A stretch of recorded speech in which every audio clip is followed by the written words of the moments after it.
The ship was breaking apart around me before I even understood what was happening. Metal screamed against metal, sparks rained down from the ceiling, and the escape pod jolted so hard that my head slammed against the seat. Red lights flashed everywhere. A voice from the ship computer kept repeating the same warning, calm and cold, telling me that impact was in 10 seconds, then 5, then it stopped talking altogether. I braced myself and closed my eyes. The pod hit the ground with a force that knocked the air out of my lungs.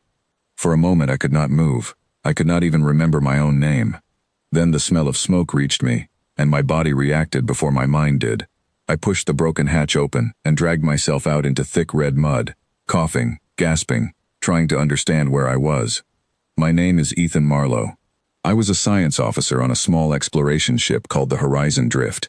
We had been sent to study a planet called Kest, a world so dangerous that every report about it carried the same warning: stay away, do not land, do not attempt contact. Our ship was not supposed to be anywhere near it. A sudden storm of space debris had changed that in less than a minute, tearing our ship apart and forcing me into an escape pod alone. I looked around. Tall trees stretched high above me, their leaves a strange shade of deep purple. The air was thick and warm, and somewhere far away I could hear a low, rumbling sound, like something breathing. I had no communicator.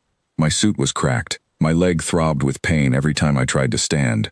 I was completely alone on a planet known for having the deadliest creature ever recorded by any exploration team. That creature had a name. Scientists called it the Vantharax. Nobody who had ever come close to one had lived long enough to describe it in detail.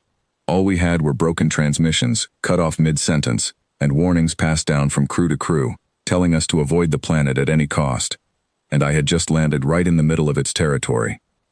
I forced myself to stand, gritting my teeth against the pain, and started walking. I did not know where I was going. I just knew I could not stay near the wreckage.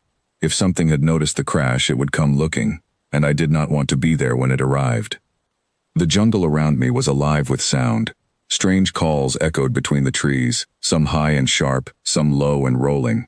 Every few steps I stopped, my heart pounding, certain that something was watching me. My legs screamed with every movement, but fear pushed me forward faster than the pain could slow me down. Then I heard it. A branch snapped somewhere behind me, loud and sudden. I froze. My breathing became shallow. Slowly I turned around. Nothing. I told myself it was probably just wind, or some small animal, but I knew better. Something was out there, and it was close. I kept moving until the light began to fade, and the jungle turned into a maze of shadows. I found a narrow gap between two fallen trees and crawled inside, pulling loose branches over the opening to hide myself. My hands were shaking. My leg was swollen. I had no food, no water, no way to call for help.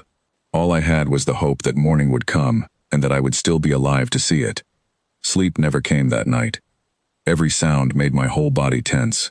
At one point, I heard something enormous moving through the jungle, slow and deliberate, branches bending under a weight far greater than anything I had ever encountered. I held my breath until my lungs burned, waiting for it to pass. It did not attack. It simply stopped, somewhere close, and stayed there. I could feel its presence even though I could not see it. Minutes passed. Then it moved away, as quietly as it had come. I did not understand what had just happened, but I was still breathing, and that was enough for me to keep going. When morning finally arrived, I crawled out of my hiding place, stiff and exhausted. My leg had swollen even more overnight, and I knew I could not keep walking blindly through the jungle. I needed water. I needed food. I needed a plan. That was when I saw it for the first time, standing at the edge of a small clearing, half hidden by the tall purple leaves. It was massive, far larger than I had imagined from the reports. Its body was covered in thick, dark plating that shifted slightly with every breath it took. It had several eyes arranged around its head, all of them fixed directly on me. I could not move. I could not even scream. Every instinct told me to run, but my legs refused to obey. For a long moment, neither of us moved. Then, slowly, it turned its head slightly, almost as if it were studying me rather than preparing to attack. My heart pounded so loudly I was sure it could hear it. I waited for the moment it would charge, but that moment never came. Instead, it simply turned and disappeared back into the trees, leaving me standing there, shaking, confused, and completely unsure of what had just happened. I did not move for several minutes. When I finally forced myself to walk again, I noticed something strange near the edge of the clearing. There was fresh water pooled inside a large curved leaf, as if it had been placed there deliberately. I hesitated, staring at it, wondering if I was imagining things out of desperation, but my throat was too dry to care. I drank. Over the next few days, the pattern repeated. Each morning, I would find something near my shelter. Sometimes it was water. Sometimes it was strange fruit that turned out to be edible.